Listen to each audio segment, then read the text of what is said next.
Tim Norris, or you could call me GreyElephant. Now, today we're going to be taking a look at Lords of Xidit, and this is by Libellud, I'm not sure how to pronounce that either. Asmodee Games. Now, let's talk a little bit about the production value of this, because these components, whoa, they look great! I mean, each one of the little miniatures, the clerics, the fighters, the peasants, they look so good. Cubes! Ah! I love this! No cubes! And they could have went with cubes, but they decided not to. This is top notch. I love it. Programming your board ahead of time is a huge part of the strategy. You have to outguess what your opponents are going to do, and keep in mind the turn order for that round. But it can be frustrating and funny. You can end up following another player around for the entire round and accomplishing nothing. I found that this really adds to the player interaction, and it's really not as detrimental as it seems. This has happened to me several times, and I still end up winning the game. Now, each player is going to be given a dial board where they can perform 6 different actions. Now, on these dial boards, you're going to have 3 different types of actions you can take. Now, you're going to program these dial boards at the beginning of each round, and then everybody's going to reveal them. To be able to travel, you're going to have to select the color of the road that is adjacent to the city that you're located in. Select that, you automatically move. To be able to recruit heroes, you're going to have to choose the up and down green arrow action, and you always start with the weakest hero, being peasants, and work around as a dial to the strongest, which would be the battle mages. Next, you can slay monsters by paying the cost of whatever heroes are located on the bottom of the monster tile into the barracks from behind your screen. Lastly, you can rest by selecting the X and do nothing and stay exactly where you're at. When you slay a monster, you get to choose 2 out of the 3 types of bonuses that are listed on that monster tile. Either you will build sorcerer towers that connect to the city where you defeated the monster, gain a certain amount of gold that is listed on the tile, or you might have bards sing your praises across the land by adding bard tokens to adjacent areas. You can also gain these bonuses when a census is taken after either 3 or 4 years in the game, and you gain points based on the recruits that you have. Now, when the last hero is taken off one of the recruitment tiles, it's going to be removed, and you're going to replace it with a new one. You're going to match the number that's on the new recruitment tile with the number of the city on the game board, placing new recruits on that tile. Same goes for monsters. You're going to slay a monster, you're going to remove that tile, and you're going to replace it with a new monster tile. Match the numbers up. You can always look at which tiles are going to be placed next, and this helps you while programming your board. You can anticipate when monsters will arrive at the city so that you can slay it, or possibly new recruits so that you can gather more forces. Each time a monster is slayed, a new one will take its place.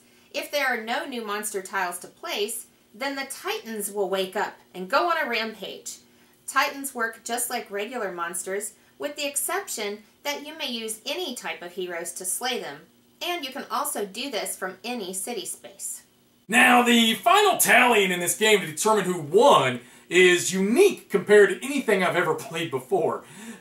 Basically what you're going to do, you've got your 3 categories, your gold, your sorcerer towers, and your bard.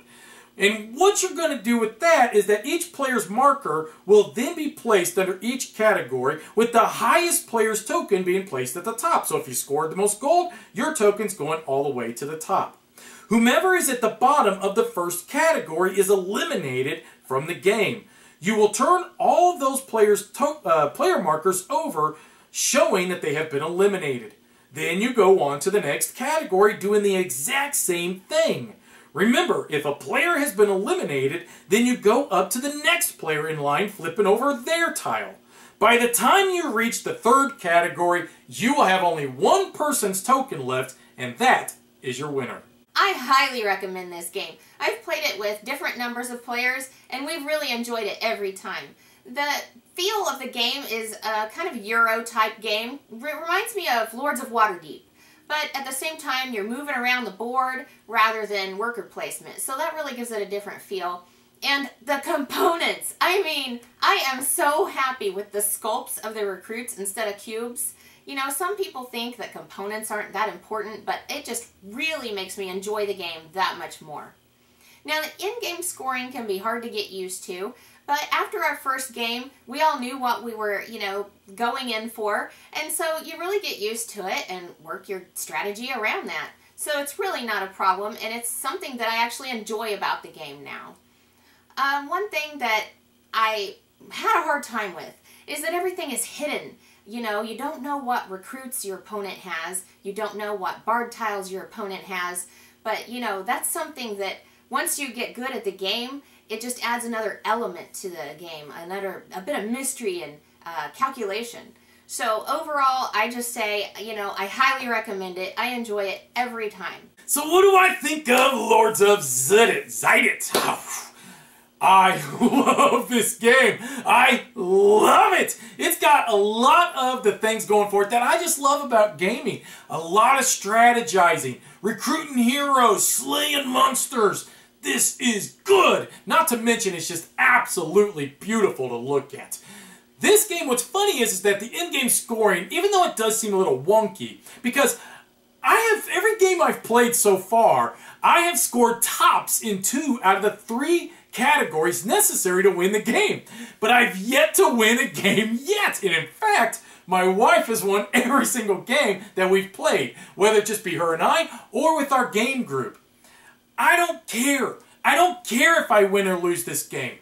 I just love the experience of it. The whole in-game victory, I don't care. I want the game to keep continuing. I want to keep slaying more monsters. I want to keep recruiting more heroes. I don't want the game to ever end. Do I recommend it? Yes! Why? Because I love it! Griffin Gaming, from new releases to pre-orders. Griffin Gaming.